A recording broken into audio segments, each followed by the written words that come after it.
15 people the FBI would like you to forget. Meet me after slashing your wrist, or at the end if you so insist. I'm persistent when told to cease and desist with this blasphemous shit. Hello, Chalet. Hope you were seduced by the deep voice of that intro. Without further ado, let's crack on. Throughout history, some people have been considered so evil that the FBI probably would have been happier to keep them and the details of their crimes away from the public. Here are 15 of those criminals.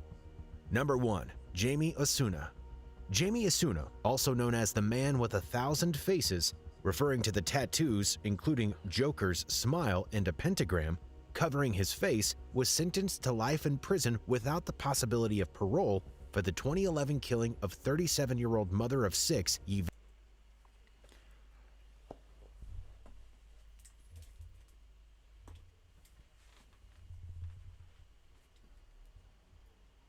I know I'm on to talk, but if I'm in prison and that guy comes into my cell, I'm checking out immediately. Immediately! Guards! Take me to the safe ward place. Oh, shit. But then you have to be around. Oh, fuck. Okay. I'll have to just throw down with him, bro. There's only enough room for one of us in there, bro. Bet Penna in the El Morocco Motel hotel room in Bakersfield, California. That hotel was said to be in a bad neighborhood and known for illicit activities going on inside of it. Pena is said to have fallen on hard times and was living at the hotel.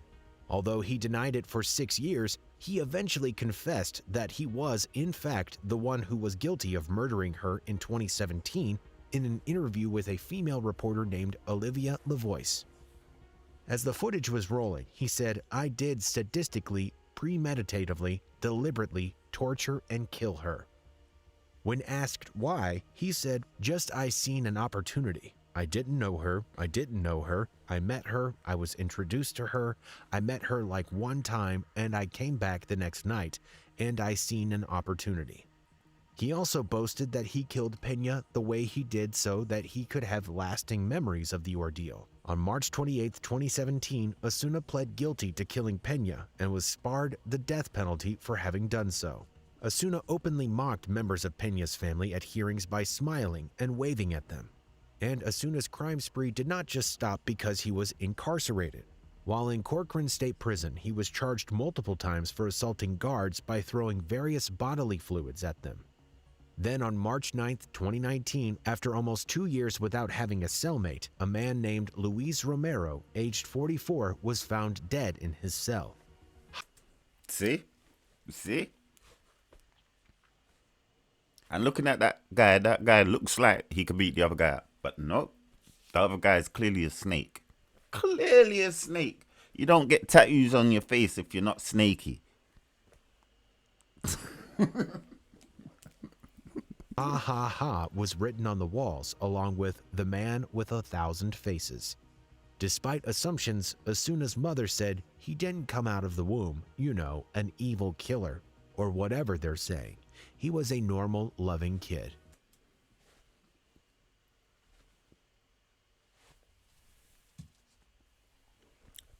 That fucking child looks evil, bro. Don't tell me nothing. Look at those eyes, bruv. There's meant to be white in the eyes. You know, white. See, look, plenty white, and even I'm limited, but it's bare white. If my baby come out looking like that, sleeping with a lock on the door, bruv. He didn't come out of the womb, an evil killer or whatever they're saying. He was a normal, loving kid.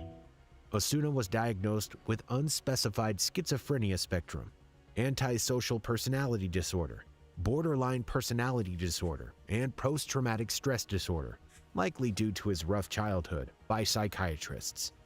Number 2, Dale I love how he's Hausner sitting and there with Samuel his legs Dietman. crossed with a face like that. Dale Hausner and Samuel Dietman, a serial crime duo, both in their early 30s, committed their crimes for almost 15 months, from May 2005 to August 2006 in Arizona. The two, typically under the influence of methamphetamine, would randomly set objects on fire and drive around, target, and shoot at pedestrians and animals, mainly dogs and horses, that they came across. Their crime spree ended when a series of tips helped connect Hausner and Dietman to their crimes. In fact, so many people were calling in tips that Paul Penzone, who ran the Phoenix Police Department's silent witness at the time, said that he had to triple the amount of his staff due to handle the number of calls coming in. Make no mistake about it, there is evil in the world. He, Hausner, represented evil, Penzone said. The community was living in fear. There was not a waking moment that you didn't feel the intensity you could have cut with a knife, he added, referring to the time when Hausner and Dietman were committing their crimes. One person was reported as a friend of Dietman, named Ron Horton, who said that he had confessed to some of the killings after drinking. At Hausner's trial, he was found guilty for over 80 felonies charged against him in a single trial. He was sentenced to death 6 times. He killed himself before he could be executed. Dietman was sentenced to life imprisonment without the possibility was parole. It is believed that the pair killed 8 and shot 29 people. Interestingly, weeks before his capture, What did the man just say? Possibility was parole. What? Am I hearing something? What's in that cup?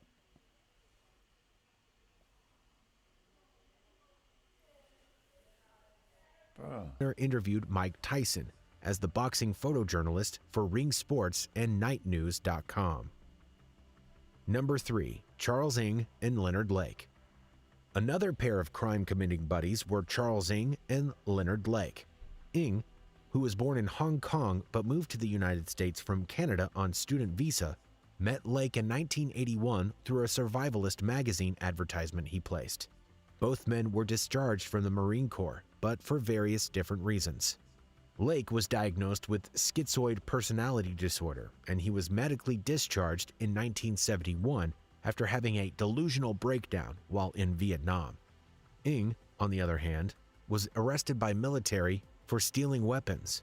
He faced being court-martialed, but he somehow managed to escape. That's when he met Lake. However, he was not dishonorably discharged until 1984 after serving 18 months in the military stockade at the U.S. Dispensary Barracks, but we'll come back to that. After meeting in 1980, it became apparent that they were 2 peas in a pod, and Lake invited Ng to share a cabin near Wileysville, California, that belonged to the family of Lake's ex-wife named Clairlyn Balez. Next to the cabin, Lake built what he called a dungeon. Over the next year, Lake and Ng worked together to commit heinous crimes against males and females of all ages. In 1982, federal authorities raided the mobile home that Ng and Lake shared in. Is it an animated voice, one of them automated voices, and someone's typed it? That's where that was come from. Is that what it is? Because it's starting to sound a bit strange now. Do you get what I'm saying? Tell me if you think it is. Ukiah. They seized a large stash of weapons and explosives. Lake was released on bond, but he jumped bail and hid out at the cabin in Wileysville. Ng. Yeah, that has to be a robot AI voice sound. There's no like, it's fairly monotone. Like every word is expressed the exact same way. Sorry, I don't know where that comes from. Was returned to the Marines' custody. That's when he served his time for the theft before being discharged in 1984. When both men were out of custody again, their crimes continued, and they likely would have continued if it wasn't for Ng's kleptomania. On June 2, 1985, he was arrested for stealing a $75 vice from a lumber store in San Francisco and then fleeing the scene when an employee tried to approach him about the stolen item. Lake was with him at the time, but he was found in the car. He told the police that the whole thing was a misunderstanding and that he had paid for the vice. Both men were brought into questioning, but Lake sneakily swallowed a cyanide pill and died before a case could be brought against him.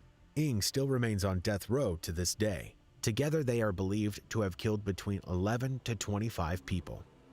Number 4. William Bonin. William Bonin was also known as the Freeway Killer or Freeway Strangler because most of his victims were found dumped along a highway. Between May 1979 and June 1980, Bonin, sometimes with accomplices, killed 21 young men and boys in Southern California. Bonin was said to have had a rough upbringing. He was arrested in 1957 for stealing the tags, and he was reportedly SA'd by an adult counselor in the juvenile detention center he was in. As he continued to grow up, his attraction to boys only grew. But at the urgence of his mother, who did not accept his homosexuality, he got engaged to a woman named Linda. But at the age of 21, he returned home after being honorably discharged from the military after serving for 2 years to discover that his fiancée, who had since birthed their son, took off to marry another man. From there, his life continued to spiral. He began kidnapping and raping young boys in his car. His first victim is said to have been 14 years old in November 1968. At least one of the boys told his parents about what Bonin had done, and his mother called authorities to make a report. By January 1969, extensive reports were being made by local police to locate a man matching Bonin's description. And on January 28, 1969, an El Segundo officer stopped his vehicle. There was a 16-year-old with him in the car. He was arrested and charged on several charges regarding his inappropriate behavior, and he remained in custody on June 11, 1974. But his crimes would only continue and intensify upon his release. In 1975, he was arrested again and pleaded guilty to 2 more allegations of inappropriate behavior with a minor. During this second arrest, he told cops next time there won't be any witnesses. He was released on November 1st, 1978, and you guessed it, his criminal behavior was not curbed by the most recent stint in prison. From then on out, as he warned the police, he began killing his victims. He was eventually caught after killing a minimum of 21 boys and possibly 15 others that did not have enough evidence to prove Bonin's responsibility. For his crimes, he was punished to death, a sentence that was carried out via lethal injection on February 23, 1996, when he was 49 years old. He was the first person in California to be put to death that way. Number 5. Israel Keyes. Like Husner and Diatamin, Israel Keyes would kill at random. In fact, Keyes had what he deemed as kill kits hidden all throughout the United States in case the opportunity for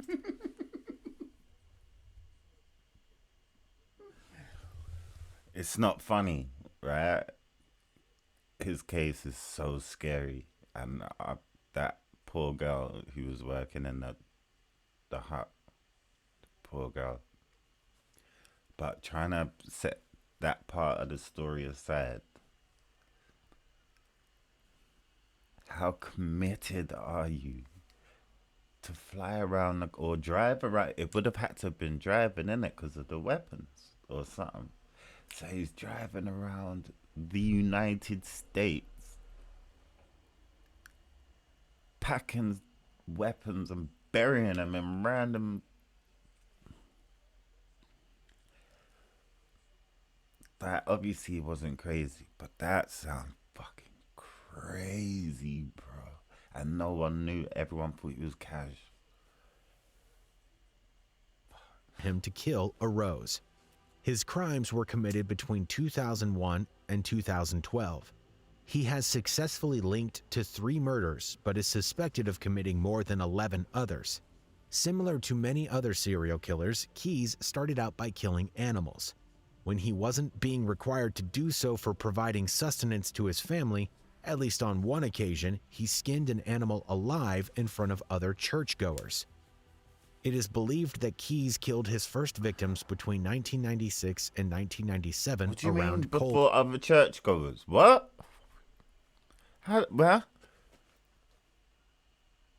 That's something I. What? What, like a sacrifice in church? That sentence implies it happened in church, innit?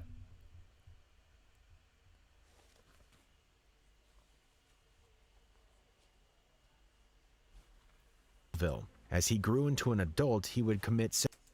If I was ever in church and I saw a man do that, I'm leaving that city. I don't care.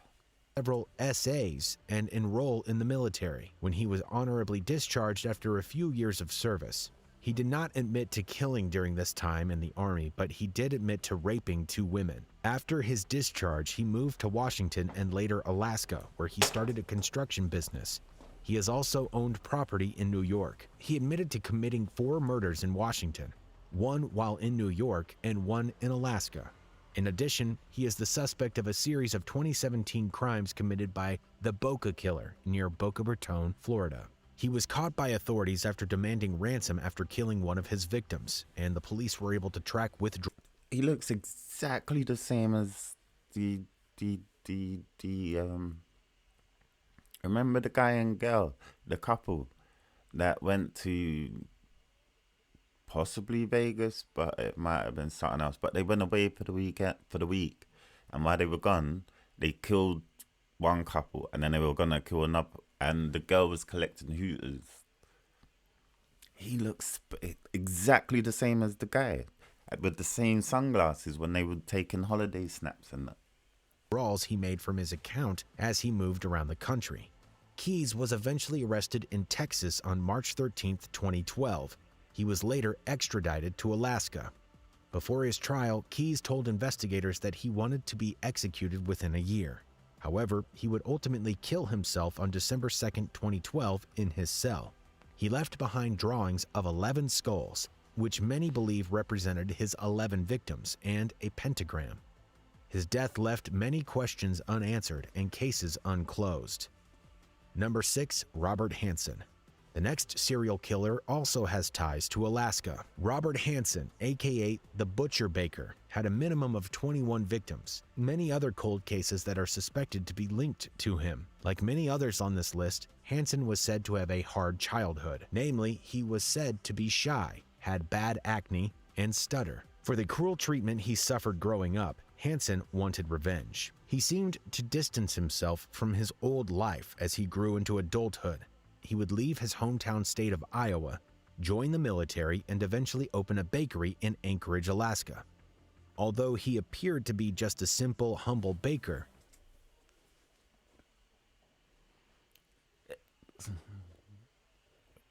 This is taking a quick diversion, but people with bad skin selling food, nah, bro. Like, do you know when you walk into like a fast food or somewhere, and there's people with that, and you're like, what manager fucking hired you, bro? I know that's out of order, because I know it is, but people with bad skin generally muck about with their bad skin. Do you get what I mean? It's just oh man. Sorry. Hansen clearly had a darker side that he concealed from members of his community. Throughout the 70s and early 80s, Hansen would prey on sex workers and dancers. He would bring his victims to his cabin and set them loose in the dense Alaskan wilderness. Then, after giving them some time to run and hide, he'd hunt them like they were animals. Another completely random thought. Why? How does sex workers, like, I know reputation-wise, society-wise, they're at the bottom. But why have they got such a bad reputation? Why do sex workers have a worse reputation than the people that use them, when they wouldn't be there except for the people that use them and the shit they go through, the lives they're living, and yet they are the, like, someone kills one, people are like, do you know how tragic, like, especially in the 70s and 80s and that, like, the kind of tragic lives these girls were living, and then they get murdered and we're just like, brought on ourselves. We're cold. Like, our society is so cold. So cold. Fortunately for one of his victims, she was able to get away. She was found running frantically down the street, handcuffed and barefoot. She was picked up and safely returned home. She went to the police and told them that she escaped while Hansen was preparing the plane he was planning to load her into and fly to his cabin. She provided a description of him, mentioned his stutter, and identified his plane. Although Hansen fit what she said perfectly, police were still hesitant to bring him in, as he was considered a beloved member of the Is that community. bad spelling? When approached by the police, Hansen said that he did know her, but she was setting him up because she didn't want to pay the large fee she charged for her services. A friend of his backed this up, and he was released. However, as more women started to disappear, the FBI got involved. Eventually, a profile of the killer was developed, which, of course, Hansen fit to the T. They said he was an avid hunter, had low self-esteem, and a stutter with a history of being rejected by women. After obtaining search warrants, Hansen's home, plane, and car were searched. Of note, they found a map marked with 24 tiny X's, some of which matched the locations where bodies were found. They also discovered jewelry, which were said to be the souvenirs that he kept from the victims. In 1984, Hansen confessed to killing 17 women. He was sentenced to 461 years plus life without the possibility of parole. I'm such a simp. I recognize that judge.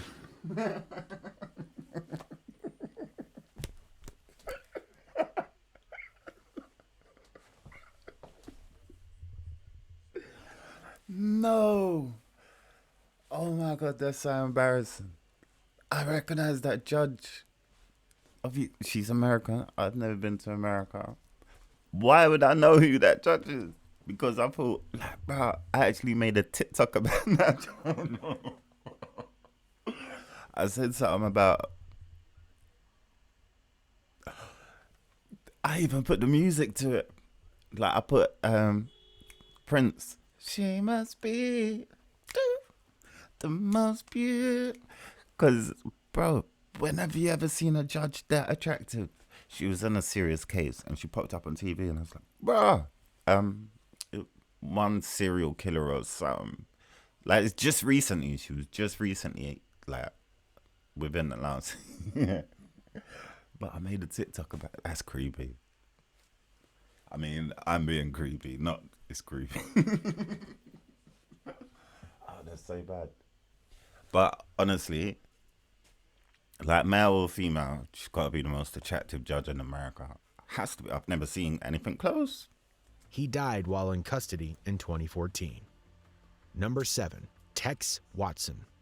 Charles Tex Watson was a central member of the Manson family led by Charles Manson. He, along with 2 female cult members, killed the pregnant actress Sharon Tate and 4 others on August 9, 1969 in Los Angeles. The next night, Watson, this time with 6 other members of the cult, traveled to the Los Feliz neighborhood and killed Leno and Rosemary LaBianca. In October 1969, Watson reportedly knew that the cops were after him, and he fled to Texas, his home state. However, on November 30th, 1969, he was arrested. He was eventually extradited to California, after which he is said to refuse talking and eating. As a result, he lost 55 pounds and began regressing to a catatonic state. He was admitted to a hospital for 90 days but was found competent to stand trial after that. Following his trial in 1971, Watson was convicted of killing 7 people: Tate, her unborn child, the 4 others in her home, and the LaBiancas. He was also convicted of 1 count of conspiracy to murder. He was sentenced to death, but after the passing of People v. Anderson, all Californian death sentences imposed prior to 1972 were invalidated. Number 8. 2 things about that case. One, I'll always be like, how did Manson... did Manson actually do anything wrong? And if he did, what happens in a cult to behave like that, bro? And secondly, isn't the world so messed up? Sharon Tate seems like a blessed lady, and she was pregnant. She had her friends round. One of her former boyfriends, still a friend and all that. Like, they all savagely get murdered. When the one that needed to be savagely murdered was a fucking paedophile husband, who after this is all in it taking pictures of Vogue and trying to sleep with 13-year-old girls, bro. Like, type up. I've got a video. Where I talk about him, but he's got an interview with Clive Anderson where he openly admits, I won't even say it because I wouldn't want that shit to be sound bit, but he openly admits, like, he likes youngers, and followed that up by blaming the youngers for going along with, bro. And man's still alive, receiving lifetime achievement awards, and that girl died at a baby age with a baby. Sean Great. Again, like so many on this list, killer Sean Great was said to have a troubled childhood. His mother left the family when he was 11, and he was said to be depressed as a teenager. In total, Great killed a minimum of 5 people, including 2 of his ex-girlfriends and 3 other women in Ohio between 2006 and 2016. If you don't know this guy, bro, the phone call, you should look it up. The phone call of his last victim who survived.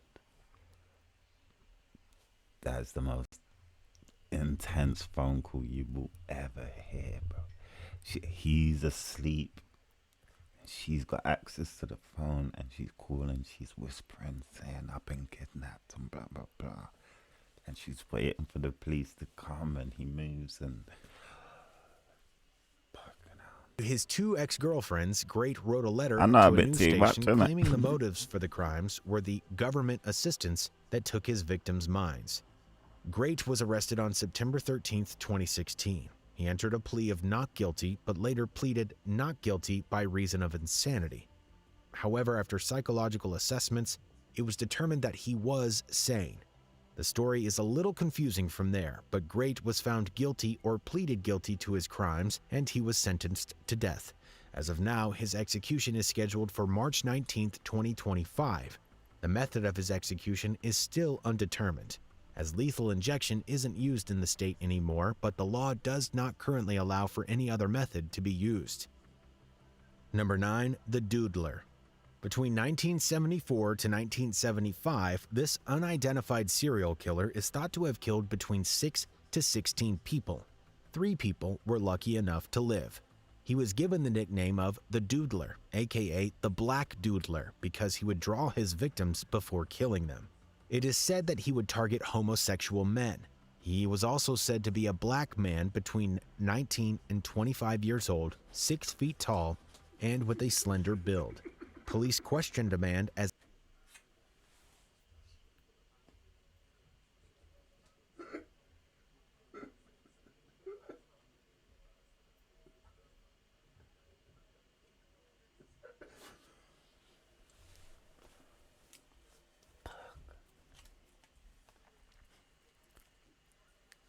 I was thinking, why'd they say the Black Doodler?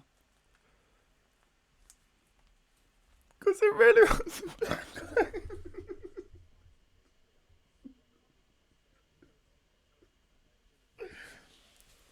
guy. That's so lazy. The Doodler was a good name. Is that because if you call a serial killer by a name, you automatically assume it's a white person? So you have to specify it's a the Black Doodler. Man's got the funniest name in the history of serial killers, man. a murder suspect in the case, but the 3 surviving victims did not want to out themselves by participating in court proceedings.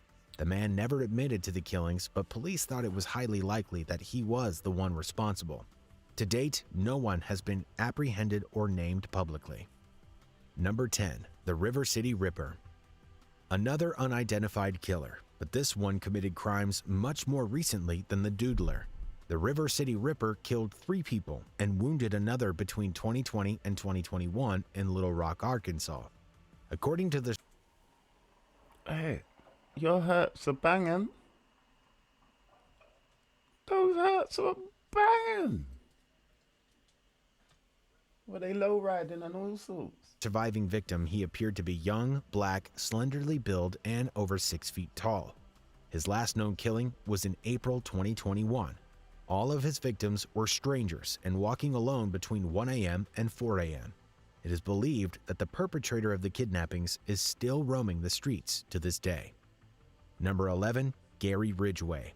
Here's yet another killer with the word river in his epithet. However, this one, unlike the previous, had been apprehended and punished for his crimes. You can't tell by looking at the former bedwetting, low IQ having man who, as of his trial, was middle-aged and mustachioed, but Gary Ridgway, also known as the Green River Killer, is actually the country's second most prolific serial killer.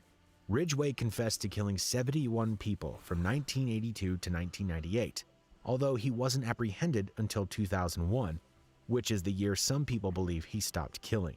Of those, he was only convicted of committing 49. It's speculated that he may have actually killed up to 90 people or more. Most of his victims were teenage girls and women in the state of Washington. He was given his nickname based on the river in which his first 5 victims were found, the Green River.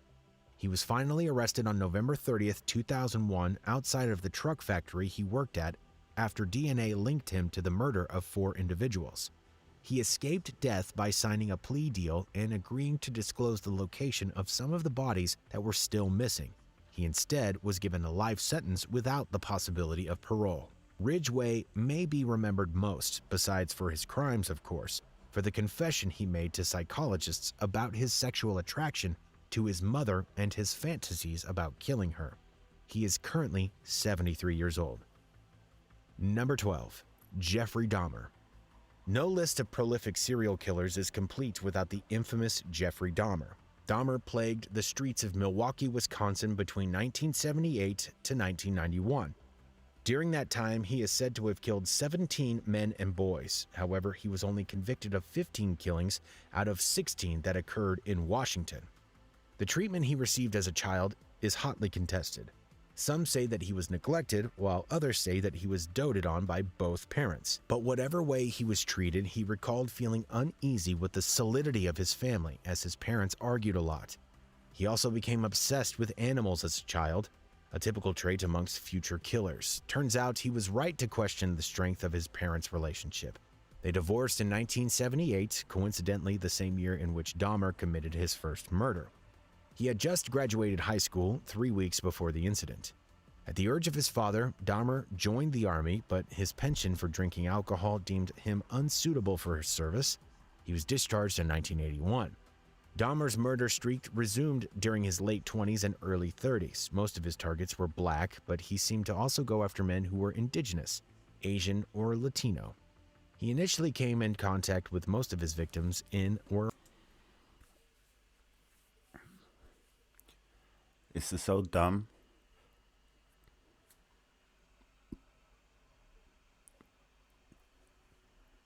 But that's always been a tick in his favor for me. It's so dumb. Like other serial killers who have killed black people, you know they've killed them because the police ain't gonna search. He killed them in a time when racism was like a qualification. He liked black people. He clearly liked them. And then he would try and zombify him. But we won't concentrate on that part. The part is he was physically attracted to black people.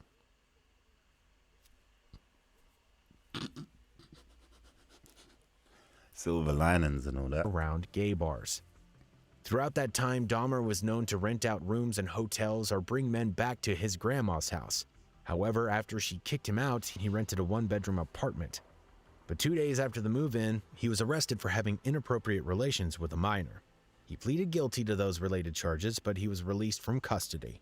So the murders continued. By May 14, 1990, Dahmer moved out of his grandma's house and into an apartment again.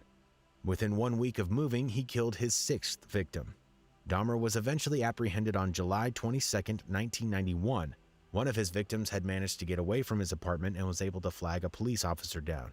Officers accompanied him back to the apartment where they eventually find evidence of the horror Dahmer had inflicted. On July 25, 1991, he was charged with 4 counts of first-degree murder. By August, he was charged with 11 additional killings. Questions about Dahmer's sanity were raised and argued during the proceedings, but it was ultimately decided that he could stand trial. He was sentenced to life imprisonment. However, he could not live out that much time. On November 28, 1994, he was killed by a fellow inmate, Christopher Scarver, in prison. Number 13, the Alphabet Killer, New York. The Alphabet Killer was named as such because all his victims had first and last names that began with the same letter: Carmen Colon, Wanda Walkowitz, and Michelle Mazzina. Aside from the commonality, the 3 victims were all female.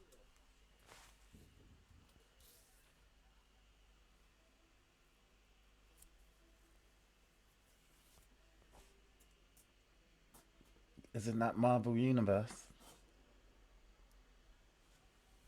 Children between 10 and 11, considered to be on the short side of their age, and were found in Rochester, New York. Their murders took place between November 16, 1971 and November 26, 1973. The only evidence of... What the fuck? Wait, did he kill children? How the fuck did he find out all their names to be able to do that? Yo, I want to find out about that guy. That's dedicated. Who the Alphabet Killer might be is a composite drawing of a man seen in one of the victims, Mazzina, prior to her death, that was created and distributed. The murders of the 3 children sparked national public outrage. There have been many people that authorities have suspected to be guilty of the killings, but no one, except for the man himself, knows who he is. Number 14, West Mesa Bone Collector. This killer is thought to be one person acting alone or several people connected to a group of some kind. Whatever or whoever is responsible, the remains of 11 women were found in 2009 in the desert of Albuquerque, New Mexico. The killings were committed between 2001 and 2005. The victims were between 15 and 32 years old, and most were Latina. Several of them were also involved in sex work and drugs. No official suspects have ever been named in connection with the murders. Number 15, the Zodiac Killer. When talking about unidentified serial killers, it would be foolish to leave out probably the most infamous one in recent history. Like Jack the Ripper, the Zodiac Killer sent cryptic messages and other items surrounding the murders he committed to the police. The Zodiac claimed to have killed 37, of which 5 had been confirmed, people in total. It's believed that most of his crimes were committed in the late 1960s in San Francisco and Napa Valley. Several suspects have been brought forth, but no one has ever been apprehended. Hasn't even caught now.